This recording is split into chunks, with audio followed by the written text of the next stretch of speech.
Bagaimana kabar kalian hari ini? Semoga kalian senantiasa dalam keadaan sehat. Amin. Hari ini kita akan belajar tentang gagasan pokok dan gagasan pendukung. Simak baik-baik ya. Anak-anak, perlu kalian ketahui bahwa gagasan pokok dan gagasan pendukung itu tidak terlepas dari paragraf. Masih ingat apa itu paragraf? Iya, betul sekali. Paragraf merupakan kumpulan dari beberapa kalimat. Biasanya penulisan awalnya agak menjorok. Dalam satu paragraf biasanya mengandung gagasan pokok dan gagasan pendukung. Kita bahas satu-satu ya. Gagasan pokok. Gagasan pokok adalah ide utama yang dibahas dalam suatu bacaan. Gagasan pokok disebut juga ide utama, ide pokok, pokok pikiran, gagasan utama, dan pikiran utama. Gagasan pokok biasanya terdapat pada kalimat utamanya. Anak-anak harus tahu bahwa kalimat utama itu bisa terletak di awal paragraf, akhir paragraf, bahkan di awal dan akhir paragraf. Tapi gagasan pokok itu lebih sering munculnya di awal paragraf. Jika kalimat utamanya di akhir paragraf, biasanya ditandai dengan kata jadi, oleh karena itu, oleh sebab itu, dan dengan demikian. Selanjutnya adalah gagasan pendukung. Gagasan pendukung adalah uraian atau tambahan informasi untuk gagasan pokok. Gagasan pendukung disebut juga dengan gagasan penjelas. Lalu, bagaimana langkah-langkah menentukan gagasan pokok dan gagasan pendukung? Langkah-langkahnya adalah yang pertama, membaca paragraf dengan cermat. Kedua, menemukan kalimat utamanya. Ketiga, menemukan kalimat penjelasnya. Dan keempat, mengubahnya ke dalam kalimat yang lebih inti. Perhatikan contoh berikut ini. Di sini ada paragraf yang merupakan bagian dari bacaan yang berjudul Pawai Budaya. Silakan disimak ya. Pawai budaya sangat menarik bagi warga kampung Babakan. Pawai ini selalu menampilkan keragaman budaya Indonesia. Udin dan teman-teman tidak pernah bosan menanti rombongan pawai lewat. Tahun ini, mereka datang ke alun-alun untuk melihat pawai tersebut. Kakek Udin pun terlihat sabar menanti.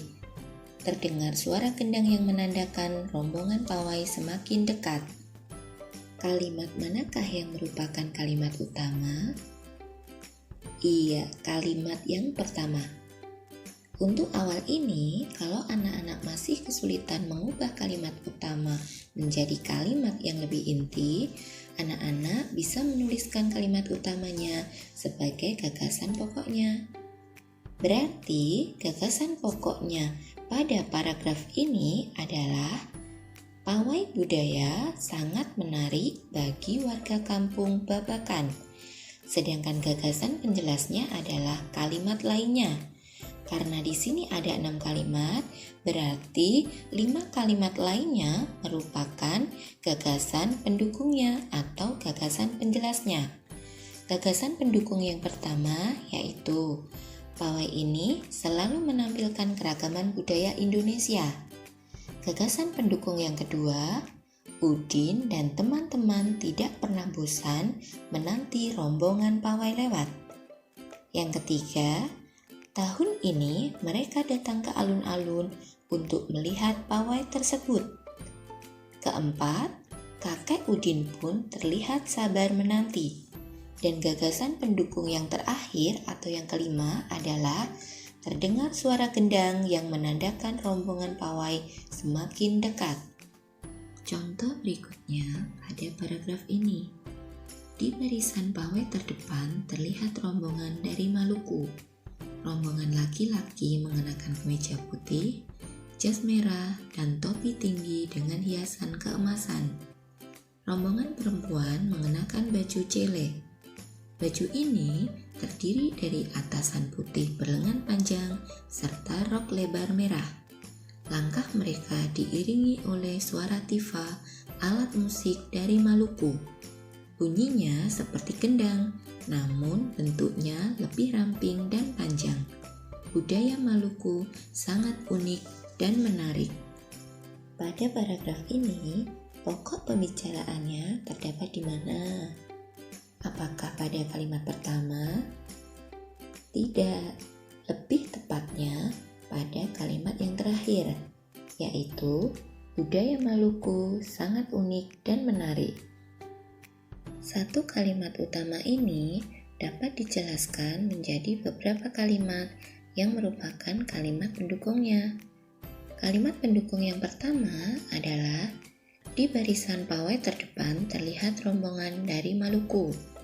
Kalimat pendukung kedua, rombongan laki-laki mengenakan kemeja putih, jas merah, dan topi tinggi dengan hiasan keemasan. Kalimat pendukung yang ketiga yaitu rombongan perempuan mengenakan baju cele. Yang keempat, baju ini terdiri dari atasan putih berlengan panjang serta rok lebar merah. Kalimat pendukung yang kelima yaitu langkah mereka diiringi oleh suara tifa, alat musik dari Maluku. Dan yang terakhir, bunyinya seperti kendang, namun bentuknya lebih ramping dan panjang. Demikian penjelasan mengenai cara menemukan gagasan pokok dan gagasan pendukung. Semoga anak-anak bisa memahaminya. Terima kasih.